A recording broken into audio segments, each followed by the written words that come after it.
We are GB News. We're right across this great nation. On TV. On radio. On digital. Absolutely everywhere. We don't talk down to you. We embrace all voices with honest and civilised conversation. We are not part of the establishment. We're one of you. And we're only getting started. Join us on GB News, The People's Channel. Britain's news channel.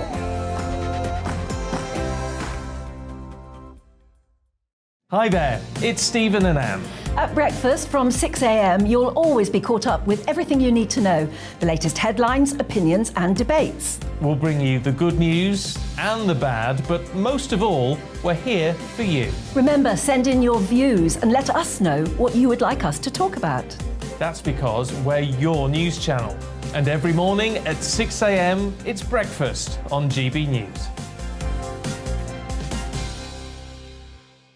My name's Tom Harwood and join me 9:30 a.m. every weekday for The Briefing, your one-stop shop for everything you need to know about what's going on in politics today. I wonder if this is a deal that might need to be like the biscuits in this factory, twice baked. Is there not an opportunity here to win out against the extremes? Tom Harwood, GB News. What are you going to do about it?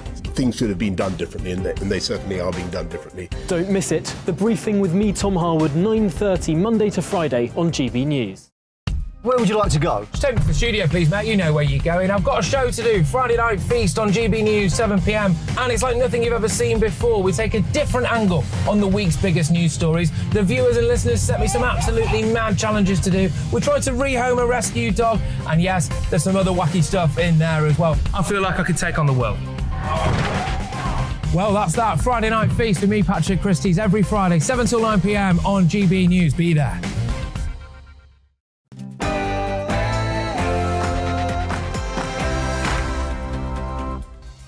And welcome to this week's final edition of On the Money, where we're focused on the UK's cost of living crisis, helping you to beat the squeeze. I'm Liam Halligan, and for the next hour, we're talking about the UK's chronic housing shortage, which, if Rishi Sunak gets his way, could become worse, because he wants to make it even more difficult to build on the UK's precious greenbelt. Is he right? We'll also be discussing the newly released details of the package of energy assistance designed to help us deal with ever-rising household utility bills. Is it enough? How will it be paid and when? All that and more on the money after the GB News headlines with Tamsin Roberts.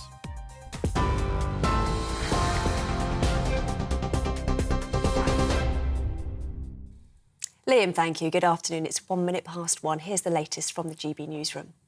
Lincolnshire police say 2 people have been arrested in connection with the death of a 9-year-old girl who died from a suspected stab wound in Boston. Police were called to Fountain Lane at around 6:20 last night. The victim is yet to be named, but police say her parents have been informed and are being supported by specialist officers. Here's Chief Superintendent Kate Anderson. A 9-year-old girl has sadly died as a result of what we believe to be a stab wound. We've arrested 2 people in connection with the incident. We believe this to be an isolated incident, and we're pursuing extensive lines of inquiry and have committed a number of resources to this investigation. You'll see more officers patrolling the area, and we have a high number of specialist detectives who've been brought in to assist the investigation. Former police officer Wayne Couzens has lost his Court of Appeal bid to reduce his whole life sentence for the murder of Sarah Everard. The Court of Appeal has been reviewing the sentences of 5 killers. Lord Chief Justice Lord Burnett said that in Couzens' case, a whole life order was justified because of the way he had abused his power as a police officer. Couzens seeks leave to appeal against sentence. In his case, we grant leave to appeal against sentence but dismiss the appeal. Although the circumstances of his case do not fall within the terms of the statutory provision, which provides that a whole life order should be the normal starting point, the individual facts are such that the judge was entitled, exceptionally, to impose a whole life order.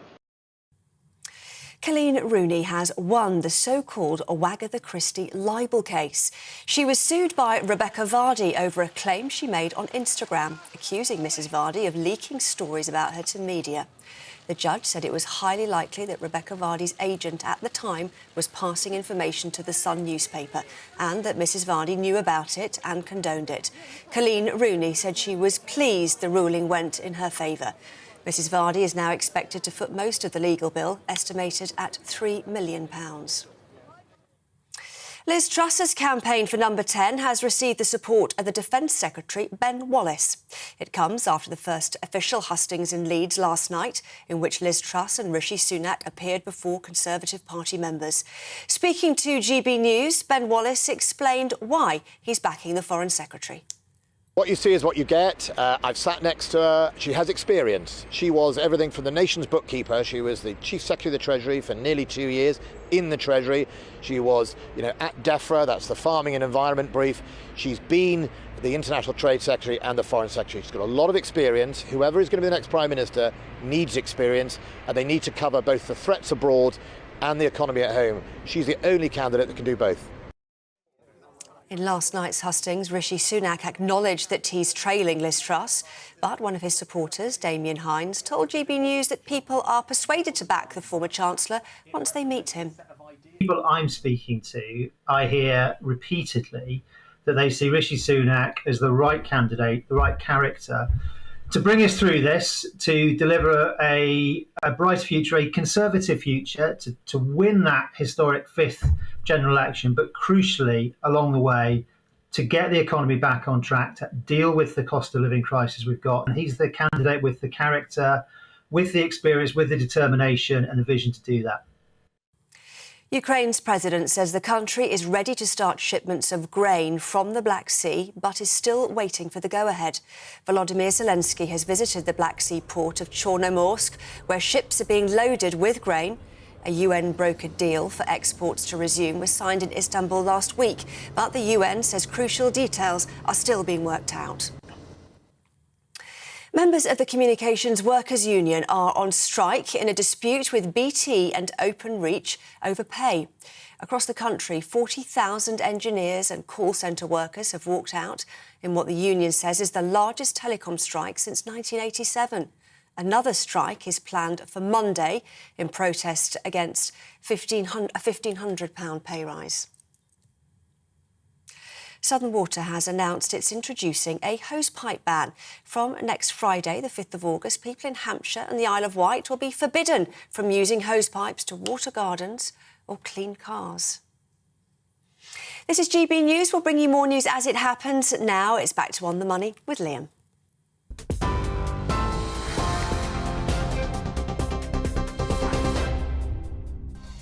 Coming up on The Money today. Now, the UK is suffering from a chronic housing shortage, making homes more expensive to rent and buy. But if Rishi Sunak becomes Prime Minister, it could make housing even more unaffordable because the former Chancellor, in a bid to appeal to Tory activists, says he wants to make it even more difficult to build on the UK's precious green belt. Is he right or wrong? We hold a detailed discussion. Plus, following a tough few years for small firms, a new report calls for the government to spend more on them to increase economic growth. We dig into the details. And each day on The Money features an in-depth Money Talks interview. Today we meet Chris Phillips, founder and managing director of the International Project and Protect and Prepare Security Office.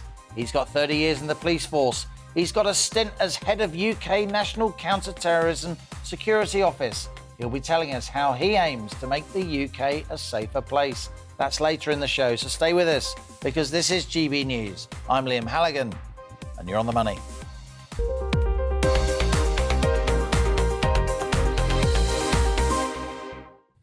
Housing is now chronically unaffordable official, because the trend's been confirmed by figures out today from the Office for National Statistics, no less. The average house price in England, the average, is now 8.7 times the average income. That's up from 4.4 times back in 1999. So if you need a mortgage or home loan, the most you can hope for is 3 or possibly 4 times your income. And that puts home ownership well beyond the reach of average earners. That's why here in the UK, this nation of owner-occupiers, we're told, home ownership's now actually below the average for countries within the EU. And when it comes to 25 to 34-year-olds, today's young adults are paying more on rent and are less likely to own their own home now than any cohort of that age since the Great Depression of the 1930s. The problem the UK has, as On the Money often points out, is we simply don't have enough homes. The shortage is less acute in Scotland, where the average house is 5.5 times the average income, still steep but doable for a young couple as long as they're quite well paid. And in Wales, the affordability ratio is 6 times, even more expensive. But the 8.7 times income multiple in England, which soars to 12 times average income in London and the South East, where there's more work available, that points to a major affordability crisis. And that's caused, above all, by a chronic home shortage. We need around 250,000 new homes each year to meet population growth and new household formation. So that's 2.5 million new homes per decade. But we haven't reached such levels of house building since the late 1970s. And over the last 20 years, new homes have been built at less than half the required rate. Now, some people will say there's not enough space to build, but that's nonsense. Residential housing plus gardens covers less than 2% of our country.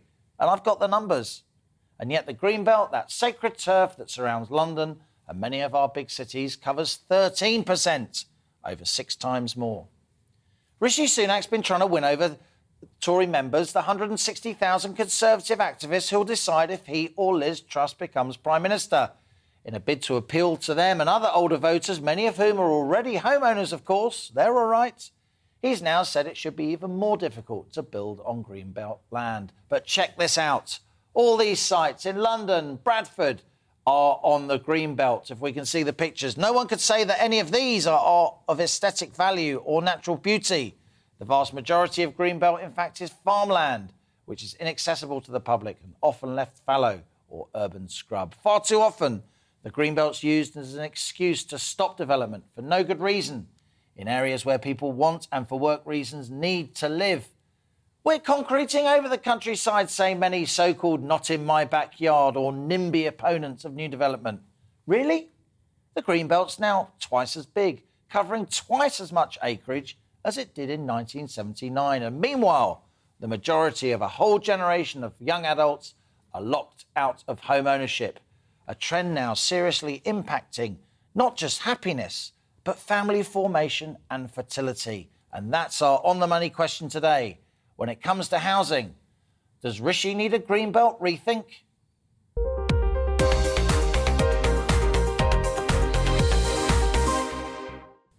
Grown-up conversation with people who really know their stuff. Today we are joined by Rose Grayston, independent housing consultant. Rose, welcome back to the show. Freddie Poser, he is director of Priced Out, a campaign group for youngsters, young adults trying to buy their own home and get reasonable rents. Louise Oliver's come back with us. She is a chartered financial advisor at Pearsfield. Oliver, good to see you.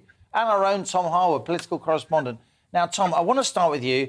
I want to see if we can get some pictures up that you posted earlier. You highlighted them in your show, The Briefing, at 9:30. These are pictures of Greenbelt land that doesn't look green at all. It's urban scrub. It's garages. It's places that are just little shabby pieces of land in between development and full open countryside. I know you feel really strongly about this. So I'm really asking you, as a young person rather than as a political reporter, what you think of what Rishi Sunak said. Yes, it is extraordinary. It does sort of make you think, is Rishi Sunak trying to take the Conservative Party membership for fools? Because there is a difference between the so-called green belt and what is actually green.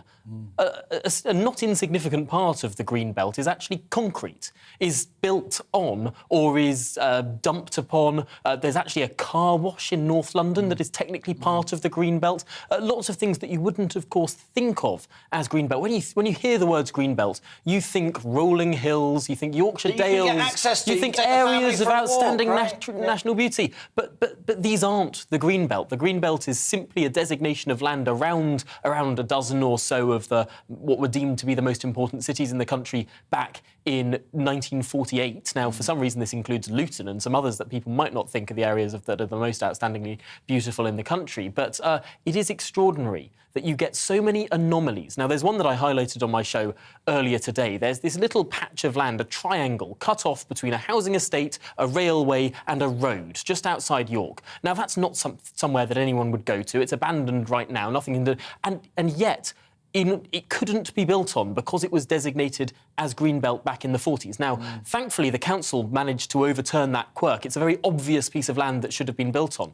However, if Rishi Sunak got his way with that new policy, that wouldn't have been able to built on. It would sit derelict, it would sit abandoned, and it wouldn't be of any value to anyone. This is a potential policy that stops sensible rationalisation of the system done with community consent being done, and really puts us into a worse situation for housing than we are right now. Rose Grayson, let's turn to you. You are an independent housing consultant. You worked for Shelter for a long time. You and I have talked a lot on the show in the past about government policy on housing. Before this Tory leadership contest, before Boris Johnson resigned, we had Michael Gove as Community Secretary, Housing Secretary. He seemed to be making some really positive noises about house building. Now, Rishi Sunak has said he's really returned to Tory type, hasn't he? It's the Greenbelt, we're not allowed to build on it, and then got a house already, frankly, stuffed. Yes, I very much agree with what you talked about in your introduction, Liam. The fact is not all Greenbelt is equal, not in terms of the environmental value of that land, its quality, its location, or the role it can play in meeting local housing need. So in London especially, because of the acute housing crisis in the capital, it makes sense to look at the many plots of Greenbelt land within 10 minutes of train stations and to strongly consider the role that land can play in meeting housing need. There's a real opportunity here because Greenbelt land generally hasn't had its price driven up in the land market. So we could release it at a lower price, specifically for social and affordable housing schemes. And councils that do this should be commended by the new Prime Minister, not reprimanded. And doing this would actually relieve pressure on land in and around London, which has genuine environmental value and far greater potential to support nature recovery in this country. So if we want to avoid overdevelopment of the countryside, it's really not about protecting the Greenbelt. Sometimes Greenbelt sites are actually our best chance of avoiding sprawling suburbs. What I would say is, elsewhere in the country, things are different. We've got many places in the North and Midlands with lower house prices than London. You've got brownfield sites here, that's land that's already been developed before. In town and city centres, ignored by housing developers in favour of building on clean green fields, including land with Greenbelt designation. And that's because lots of places, from Birmingham to Hull, have a post-industrial legacy of contaminated, mucky brownfield land that is costly to clean up for development. So developers prefer to build on greenfield sites, they prefer to build further out and make higher profits. Over the past decade, weak planning rules and government developer subsidies like Help to Buy have made it a lot easier for developers to do this. And we've created a load of land-hungry, car-dependent and not very sustainable communities that have also drawn investment away from improvements to existing homes and neighbourhoods in our cities, towns and villages. So it's complicated. I think there are parts of the country where Greenbelt plays a really important role, should play a really important role in releasing small bits of land for affordable housing-led schemes to deal with affordability crises, particularly where it's of poor quality. But there are other places in the country, particularly in the North and the Midlands, where we do really need to be seeing more investment to allow brownfield sites to be used. It's not a question of saying, let's only build on the Greenbelt or only build on brownfield land. We have to enable local authorities to invest where it makes most sense. It is complex, Rose, and you've explained it well, and that's why, in my view, we need less kind of dogma and more flexibility, more pragmatic approach. And I think what the Chancellor, the former Chancellor, has said in a bid to align himself with what he thinks are the views of lots of Tory members. Many of those Tory members have kids, of course, who can't afford to buy houses. I think that militates against that flexibility. Freddie, I want to bring you in now. You're at the campaigning end of this. You're the director of Priced Out. And just while I speak to you, I think we can bring you now some of those pictures that we showed earlier in Tom's show here, GB News, some pictures of greenfield sites. That's the piece of land in York that Tom was talking about, the triangle of land that was eventually built on after a struggle that wouldn't be allowed to be used under Rishi Sunak's rules. We're going to try and bring you some other pictures of actual sites, Greenbelt sites, that look absolutely ripe for development and not at all bucolic and places of leisure where you'd want to go for a picnic with your family. But while we're trying to get our ducks in a row, there you go. We're now looking at some Greenbelt sites. Some of these sites are in Bradford, some of them are in London. they're hardly the kind of places that don't look right for development, that should be maintained in their natural state because they enhance the life and well-being and mental health of everyone around them. So, Freddie, let's ask you, as we're spooling through these pictures, if we may, how disappointed are you that a pretty bright guy, a pretty financially literate person like Rishi Sunak is saying, Greenbelt, no way? You know, it's incredibly disappointing that we continue to see this from politicians. Rishi Sunak's not the only one, but, you know, he's the most recent and most high-profile person to issue reasonable planning policy for, as you put it, dogma and simple sound bites rather than actually trying to make this country a better place. As you've pointed out, not all Greenbelt is created equal, and not all Greenbelt is greenfield. I think that it's this really unhelpful designation, and people often think that Greenbelt simply means the countryside. But actually, Greenbelt is a very specific policy tool that was designed to contain urban sprawl in the 40s and has been completely, taken outside of what it was meant to do. It's, as you said, sort of doubled in size over 30 years. It's huge percentage of this country is now greenfield, especially nearest to our most productive cities. And what it does is it means that people can't build close to cities, say on the 10 minutes walk around from a train station in the Greenbelt, where studies show we could enable millions of new homes. Can't do that. So instead, we get leapfrog development, which means we actually get development outside the Greenbelt, but on what you and I would consider far more green land, which is worse for the environment, not only because you're taking greenfield site, but also because you're further away from the cities, more cars, more commuting. So this sort of dogmatic policy is completely unhelpful. It will not only reduce the supply of homes, which would be an absolute disaster and continue to worsen our already dreadful housing crisis, but it'll mean that the houses we do build are going to be in the more inappropriate places. Louise Oliver, very, very briefly, we've got to move on. But in the end, there's lots going on here. Working from home may mean that houses can be in other parts, not near towns where greenbelts often are surrounding. As Freddie Poser says, we're setting particularly younger adults up for longer commutes because they've got to leap over the greenbelt. The greenbelt's 30 miles wide in parts of the southeast. But in the end, if we don't allow development, the economy's going to stall. Yeah, absolutely. And there's a massive shortage of housing. We've got a target of 300,000 new homes to be built every year here in the UK. We're way behind that target. The government needs to work with the builders. I've spoken to a senior executive from an enormous building firm recently, and they have put forward a proposal to build modular, sustainable housing. Yes, it needs some investment, it needs discussion, but the government haven't taken them up on that. So if they could work closely with strategic partners, get this problem dealt with, and that would have been a better announcement by Rishi Sunak rather than this tactical, rather than practical announcement to try and win favour. Louise, one day, perhaps, maybe, a government of one political persuasion or another will get hold of this housing crisis and deal with it, because the government, the political party that solves this housing crisis, will be in power for a very long time and will deserve to be. An interesting discussion. Thanks to everybody. To Freddie Poser of Priced Out, to Rose Grayston, independent housing consultant. Great to have you guys back on the show. Louise Oliver, you're going to stay with us, and indeed our own Tom Harwood. Here is just a young professional person trying to buy a house rather than the political reporter that he is. Tom, thanks a lot so much.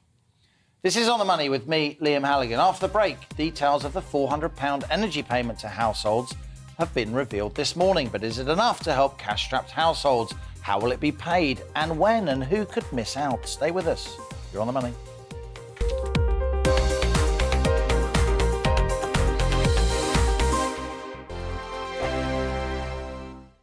We are GB News. We're right across this great nation.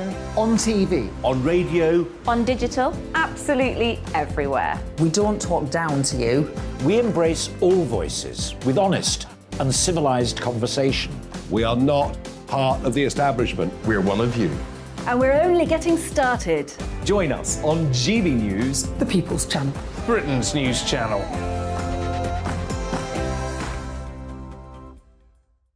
Hi there, it's Stephen and Anne. At breakfast from 6 a.m, you'll always be caught up with everything you need to know, the latest headlines, opinions and debates. We'll bring you the good news and the bad, but most of all, we're here for you. Remember, send in your views and let us know what you would like us to talk about. That's because we're your news channel. And every morning at 6 a.m, it's breakfast on GB News.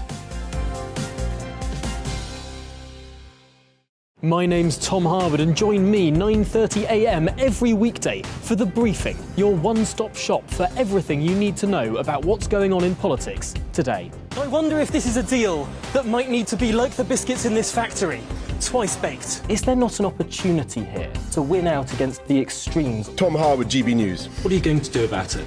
Things should have been done differently, and they certainly are being done differently. Don't miss it. The Briefing with me, Tom Harwood, 9:30 Monday to Friday on GB News.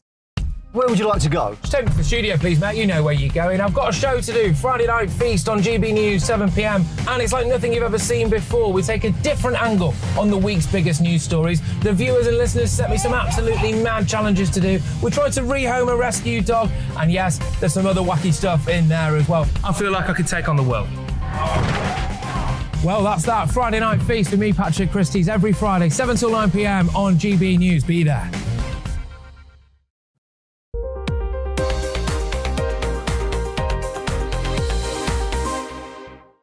Welcome back, it's 1:24. You are on the money.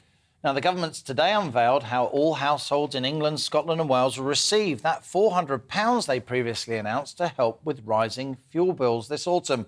There are separate arrangements for Northern Ireland. The money, part of the Energy Bill Support Scheme, will be paid, we now know, in 6 instalments. Households will see a discount of £66 applied to their energy bills in October and November, and £67 a month from December to March 2023, with the money being deducted from the standing orders that they already have with energy companies. But is it enough? And what are those who pay for their heating and electricity in a different way? Well, Louise Oliver, Chartered Financial Advisor at Pearsfield Oliver, is still with me. But let's bring in first Peter Smith, who's Director at the fuel poverty charity National Energy Action. Peter, great to have you with us. You're always welcome on the show, not least in these very difficult times. When I read the details of this policy this morning, that it's basically going to lock in to the standing order that many of our viewers and listeners will have with their energy companies from their bank accounts, I immediately thought of people who don't have bank accounts, because, of course, there are many hundreds of thousands of households in the UK where people don't have bank accounts for various reasons. And also, many people pay for their electricity, don't they, on prepayment keys that they go to high street stores. It's a very expensive way to pay for your electricity. But how are those people going to be helped? Because they are often the people, the so-called unbanked, and the ones that the energy companies put on prepayment meters, who are from the lowest income, most vulnerable families. Well, thanks very much for having me on, Liam, and yeah, good to be with you again. Overall, this is welcome. So if you recall in the previous Chancellor's initial package that they announced, I think in sort of February time, this was due to be £200 loan paid against a standing charge, repaid against a standing charge over 5 years. This is now £400 treated as a grant. So we do welcome that direction of progress. Overall, the scale of the intervention, even if you consider the other support that's been made available alongside it, isn't going to be sufficient to offset the huge increases which are coming down the tracks in terms of October. You're right that households will experience this support in different ways. So if you're a standard direct debit customer, then no problem. Similarly with a standard credit, if you get a bill, pay on receipt of a bill, no problem, netted straight off. If you're on a modern prepayment meter, so there's about 4 million prepayment meter customers across the whole of Great Britain. If you're on a modern prepayment meter, which is a smart prepayment meter, again, you'll get that money directly put onto your prepayment meter. That isn't the issue. The issue is the older about 2 million legacy prepayment meters, where people are going to need to manually apply these vouchers. And at that point, there is a significant risk that, as you highlight, the people that most need this support are going to need to jump through the most amount of hoops in order to get that support. So it is really important that we try and raise awareness of it, and people don't think it's a scam. And a range of other supportive messages are going to need to be provided to people from October when these things start going out into the post through to the end of the year, financial year. So just to be clear, Peter, these details are still coming out of government. You and other specialists, campaigners, charities will still be digesting them. But as far as you know, if you are on one of those older prepayment meters, 2 million households, as you say, crikey, that's out of 27 million UK households, that's quite a high proportion. You think they're going to get vouchers sent to them that they can then go to the corner shop or wherever it is to get their key, as it were, loaded up using that voucher? Oh, we seem to have... in shops, yeah. And obviously, you know, if you're on a prepayment meter, you might have issues in terms of a fractious relationship with your energy supplier. There is not everybody that's on a prepayment meter is in debt, and many reasons that people go onto prepayment meters because they're scared stiff of getting into debt. But you might not open the bill because you don't have as many frequent communications with your energy supplier. There is a risk that, you know, this will fall down the sofa, people won't read it. A lot of the time we see problems with people not updating information with their energy supplier if they're on a prepayment meter. If you're in tenanted accommodation, for example, the landlord might just give you the prepayment card and say, there you go, that's your prepayment card, and you'll have no interaction with your energy supplier. So there is a real risk that people might, in legacy prepayment, might not get this support. But we're going to try and do as much as we can as a charity, and other organisations will do what they can to try and raise awareness of the support that is available. It's going to be absolutely life-saving this winter. Beautifully explained from Peter Smith there of National Energy Action. It's a really difficult situation, though, isn't it? Not just for people at the lower end, but for the squeezed middle too. Bills going up to £3,000, possibly £4,000 a year this autumn and winter. Yeah, of course it's not enough, Liam. I mean, it's never going to be enough, but it's as Peter said, it's very welcome. I do worry about those 2 million people in that category. I'm surprised the number's that high. They are going to be contacted by email, text or post. Now, there's been an 8-fold increase in phishing and email scams since the Ukraine-Russia war, playing on people's emotions. So we've seen that coming through, people emailing saying we need money for family. Now, on the back of that and this, there's an opportunity for those scammers and fraudsters to send emails and texts to these potentially vulnerable, potentially old people who would be drawn in by that. So we need to be mindful of our elderly relatives, neighbours, and make them aware, because those are the ones they'll be targeted. I've always had an issue with this £400 because it isn't targeted. Some people don't need it. Board, yeah. There should be a way of, I don't know, opting out of it. Targeted by council tax ban, maybe. Some way, because the waste there, because the people I work with, my clients, they don't need it. They'd happily allow, you know, someone who needs it more to have that money. I don't know how you deal with that, but it just seems that it's difficult to solve. Now, Louise Oliver, thanks for that. You'll be staying with us for the rest of the show. This is On the Money with me, Liam Halligan. Thanks also to Peter Smith there of National Energy Action. We'll get Peter back soon to tell us more about those emergency measures. But coming up after the break, today's Money Talks interview is with Chris Phillips. He's the founder and managing director of the International Protect and Prepare Security Office. He'll be telling us about his new app, which, believe it or not, delivers counter-terrorism advice to security guards and staff working in large arenas. But first, it's the GB News headlines with Tamsin Roberts.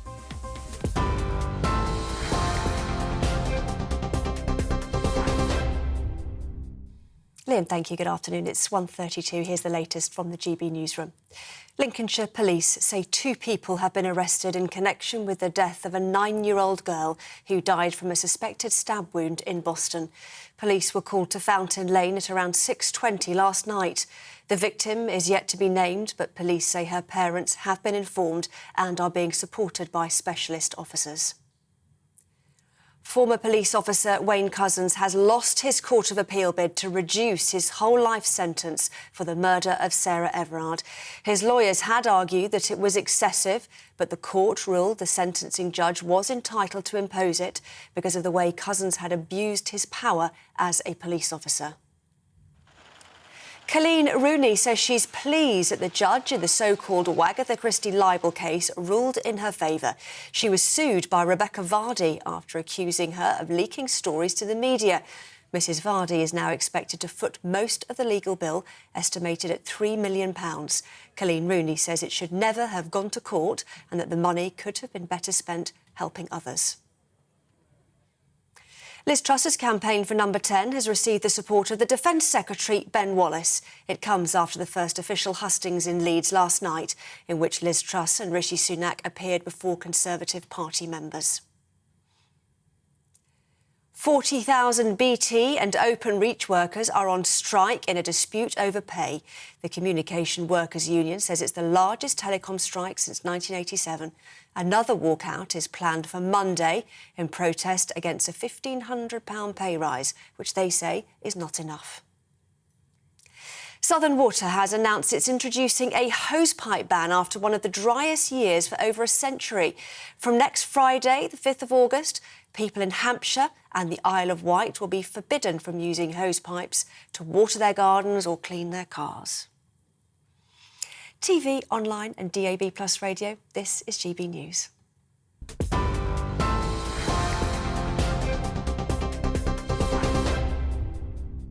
Direct Bullion sponsors the Finance Report on GB News for gold and silver investment.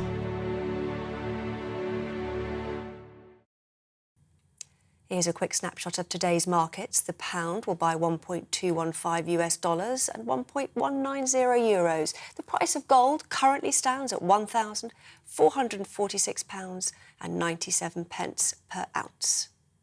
Direct Bullion sponsors the Finance Report on GB News for real-time investment.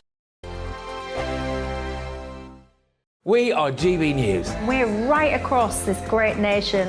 On TV. On radio. On digital. Absolutely everywhere. We don't talk down to you.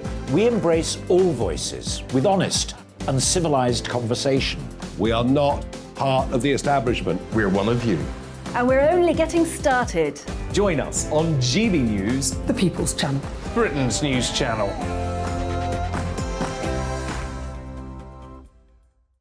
Hi there, it's Stephen and Anne.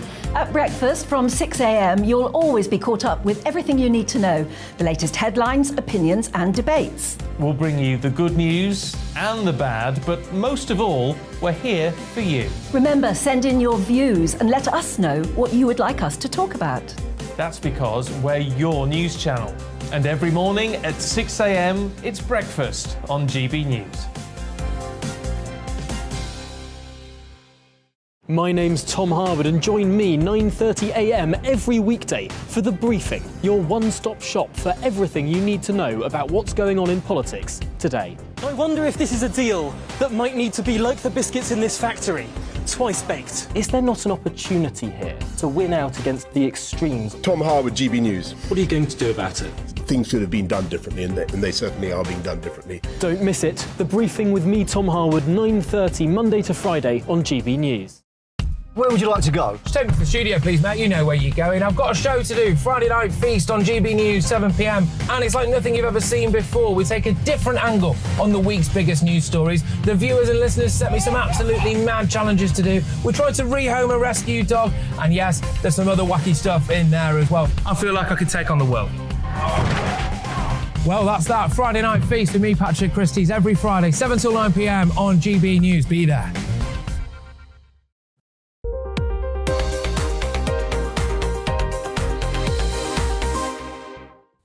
And welcome back. It's 1:37. You're on the money. Now, on this show, we often promote, don't we, the importance of small businesses across the UK. But safe to say they've taken some pretty big hits over the past few years, what with lockdown and now rising input costs. With the pandemic shutting most down, high taxes and rising inflation have been a bugbear. It's been a tough ride. But now a new report by small business support platform Enterprise Nation and the think tank, the Entrepreneurs Network, calls for the government to greatly increase its own spending with the UK's small firms in order to boost economic growth and this creates a more dynamic economy. It also says the government lacks information on how small firms operate and how to best help them. Well, Emma Jones, CBE, is the founder of Enterprise Nation, and she co-authored the report. She joins me now. Emma, great to have you with us. We are huge fans of small and medium-sized enterprises here on The Money, as you know. Now, what you're really highlighting here, or part of what you're highlighting, is government procurement, because the government has a huge budget to spend every year on the stuff that it needs, building roads, providing all kinds of services. And it only spends about 10% or so of that huge budget with Britain's small firms. So let's get sure that they keep on spending more. So thanks, Liam, for having me on. And yes, what the report says is essentially the government could do an amazing job of spurring small business growth through spending more with small firms. There was a commitment made a few years ago, actually when Matt Hancock was the Minister for Cabinet Office, where he came out and said, I want £1 in every 3 spent with small businesses, which would equate to about £15 billion a year. And of course, it's tough for small businesses to sell to government. It can be an admin-heavy process. Small businesses don't have dedicated bidding teams, so it can be tough for them to apply for them. But what we do call on the government to say is do consider buying more from small businesses, either direct with those businesses. And Liam, the 10% you quote is government spend direct with small firms, but indeed also look at giving more work to what are called tier 1 suppliers who can then onboard more small businesses into their supply chain. We don't care how that money is spent, but let's just get more of it into the pockets of small businesses. We often welcome Liz Barclay here on The Money. She's the government's Small Business Commissioner, of course, the very well-known, formerly a campaigning journalist. I talk with her often about late payment. It's still an issue, isn't it? Particularly for our small firms, particularly in an inflationary environment, because the longer you wait for your money, the less the money's worth when you actually get it.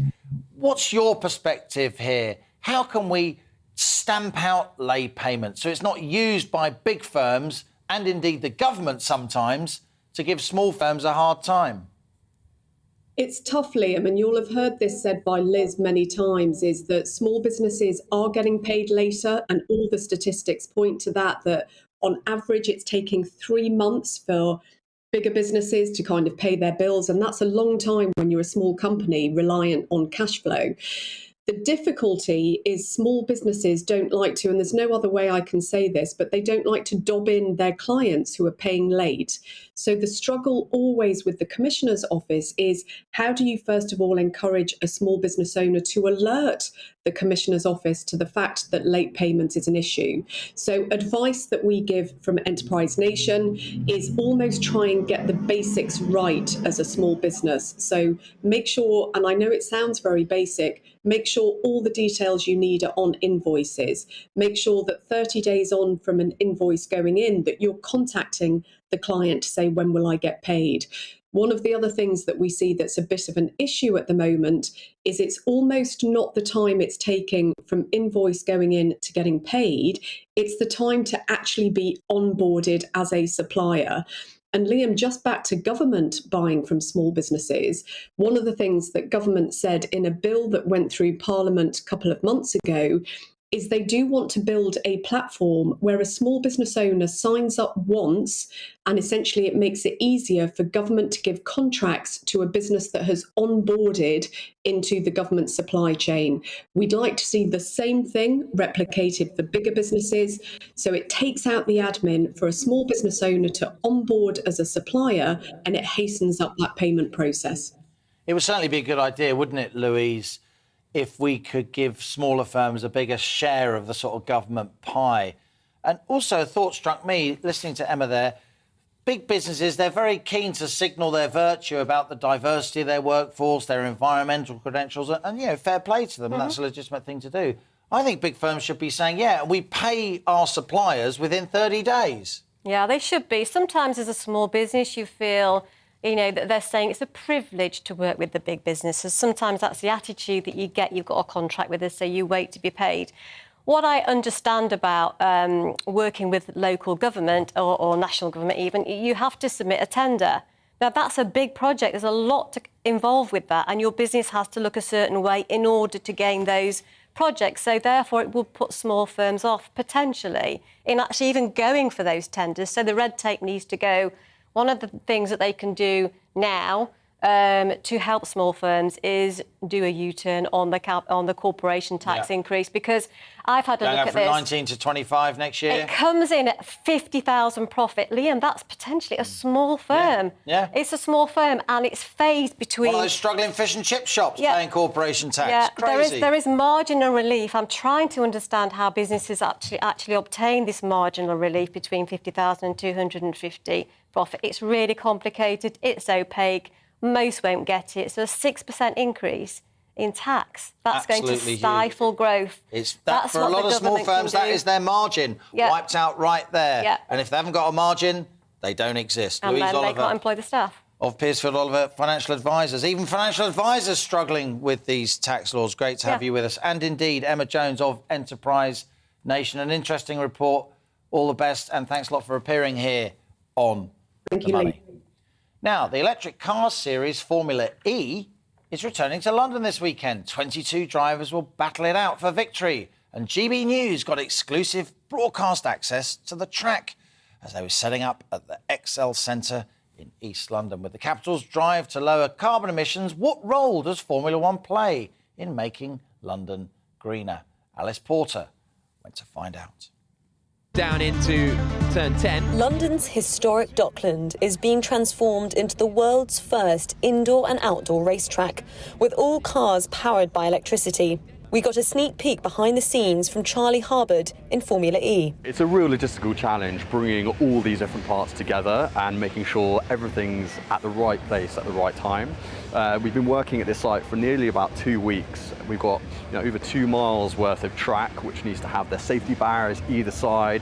It all needs to be totally checked over. The government plans to ban sales of new petrol and diesel vehicles by 2030. So is London's future electric? Sustainability Director Julia Powell thinks so. We are actually here in Newham Borough, which is the most polluted borough of London. And the reason why it's extremely important to have Formula E here in Excel is actually to showcase that there's a very concrete solution to improving the air quality levels that we all breathe in our cities. And electric vehicles, from the mobility angle, is a very concrete and direct solution. There are a number of challenges with electric cars, for example, how you charge them, what sources you're using to charge vehicles. What exactly are Formula E doing to sort of address that issue? The cars that we race are always powered with renewable energy, and that's how you can get to a carbon emission reduction through the entire life by 50 to 80% on the passenger cars that you and I will be driving. London has had a big drive towards lowering emissions. Mayor for London Sadiq Khan brought in the ultra-low emission zone last year and is looking to expand it even further. And Formula E is one way of making electric cars cool. I'm really excited that Formula E is coming back to London, coming back to the east end of London. The innovation, that technology is really exciting, but it's also environmentally friendly. But are electric cars as green as people think? The problem is that there are more carbon emissions made during the production of electric vehicles than petrol or diesel cars. Volvo did a study which suggested you'd have to own an electric vehicle for 9 years before it was greener than a diesel or petrol car. But that would decrease significantly if you were able to guarantee that you'd be charging your electric car from more renewable sources. And with electric technology developing so quickly, it's becoming easier to make electric cars more sustainable. Next year, we will launch the new generation of our car, which is a car that is faster, more powerful, but also more sustainable. Everything has been thought through from the design till the end of life to make sure that everything will be more sustainable and everything will be recycled at the end of the life of the car. Tickets for the weekend are a fraction of the cost of Formula One, making it more accessible for motor enthusiasts. With London aiming to be carbon neutral by 2050, the journey to get there will undoubtedly be electric. Alice Porter, GB News. Time now for my daily interview series, Money Talks. And today we're joined by Chris Phillips. He's founder and managing director of the International Protect and Prepare Security Office, otherwise known as IPSO. Now only too fresh in our minds is the tragic 2017 Manchester Arena terrorist attack, which killed 22 and injured more than 70, the majority of whom were, of course, young teenagers. It was a horrific event which exposed weaknesses in our security systems, risk assessments, and our capacity to deal with terror attacks. And so IPSO and UD Sentinel teamed up to develop a new counter-terrorism app, which aims to save lives and reduce repeats of past failures. Now, Chris was formerly head of the UK National Counter-Terrorism Security Office, and before that, he spent 30 years in the police, so he knows his stuff. And here he is in the studio now. Chris Phillips, my latest guest on Money Talks.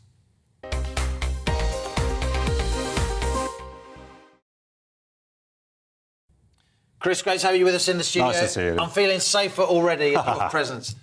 Tell us about this app. What made you develop it? Obviously, you could see the need, but it's not every ex-policeman who gets into high tech. No, so my world was protecting businesses against terrorism. Of course, we have had a series of terrorist attacks.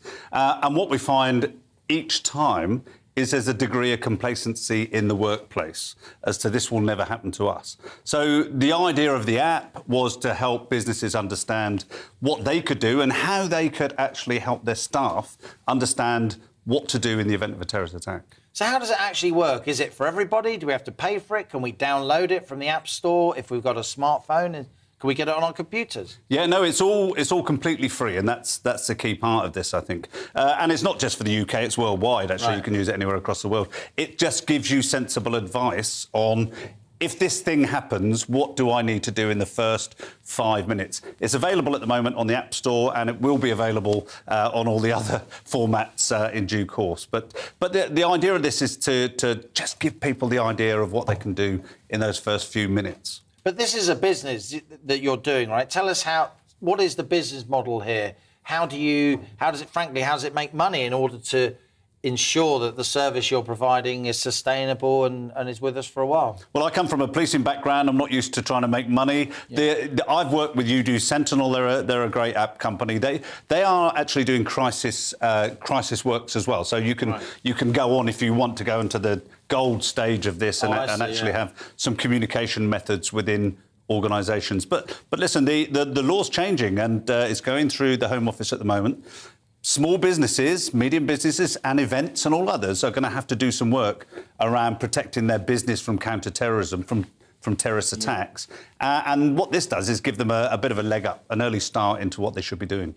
Really interesting. So it's like an entry-level service that can have everybody. It helps build the brand of the security company that you mentioned. That's an interesting model. So where do you think we are at the moment? I often talk to people in the intelligence services and the security services and so on, as journalists do, and we hear a lot less, obviously, about the terrorist attacks that they managed to thwart from their good work and expertise behind the scenes. And, of course, we see.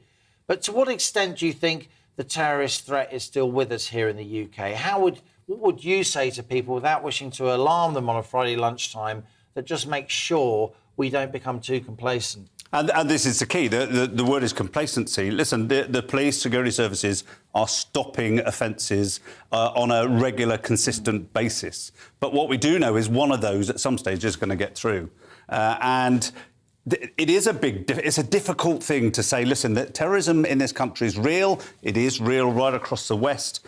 But without scaring the horses, we don't want people to actually not do what they want to do. But if we can train our staff to do the right thing when something happens, then we've got a much better likelihood of actually saving lives. How important this is obviously a business as well, this whole sector, anti-terrorism and intelligence and corporate safety and security. This is big bucks and a very necessary service.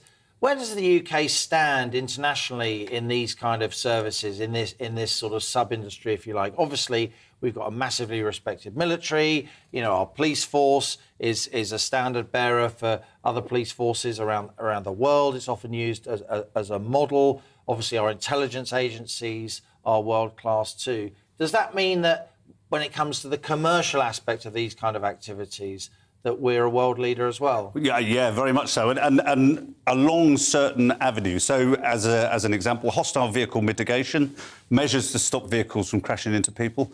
We've got companies in this country who are second to none, really, really good. Likewise, right across the field of security.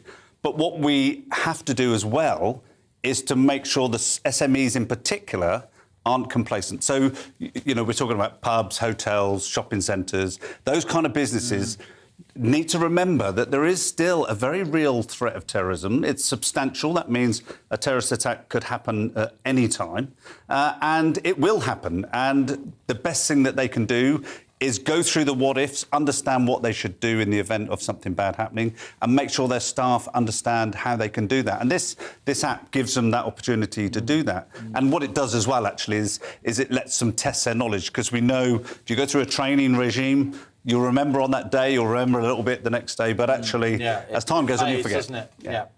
Chris, a lot of, you know, what people think of as security in their minds is, frankly, people like you, physically capable people who are very alert, who are very savvy. But it's not just about people, is it? It's also about warding off cyber attacks. A lot of what you're thinking about now, a lot of the threats to us, even the terrorist threats, if you like, are cyber, aren't they? How's the industry changing to deal with that threat? Because with all respect to your former colleagues, a lot of people feel that the police are really behind the curve. The criminals, the cyber criminals, are ahead of not just our security services, but also, you know, the boys and girls in blue, if you like. Well, very much so, and they'll never catch up, to be quite honest. The police will catch the top guys, but you have to understand, within the world of cyber and other crimes these days, it's a worldwide issue. So you'll have someone in Albania taking money from the people in the UK through Bangladesh. So it's a worldwide issue. And the other thing I'd say is, to think of security, you have to think of three things, really. The physical bits of security that we've got, you know, the barriers and the bollards and the things. But then you've also got to have the cyber security.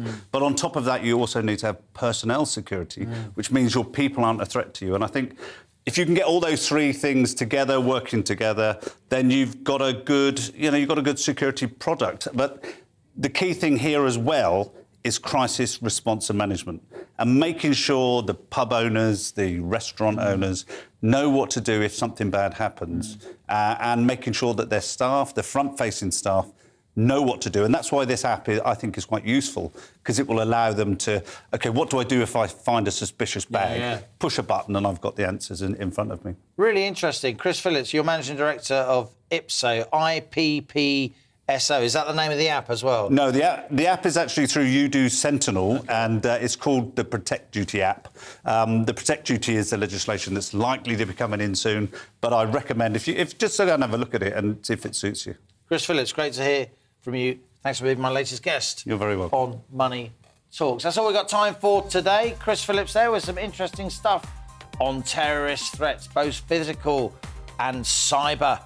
Join me on Monday at 1 p.m. In fact, I won't be here on Monday because I'm taking a couple of weeks off. Well-earned holiday, but my GB News colleagues will be standing in for me. So join them on Monday, and in the meantime, stay with us because this is GB News. I'm Liam Halligan, and that was On the Money.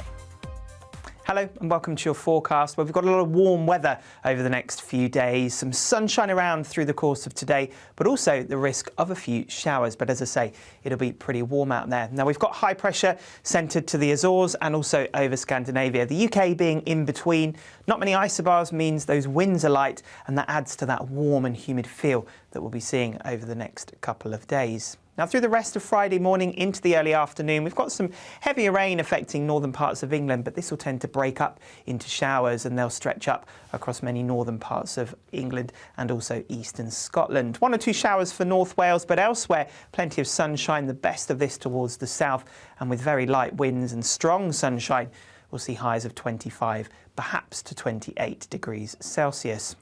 And it stays warm and humid through this evening. Most of the showers fade away, but then we do see this weather front pushing in across western Scotland.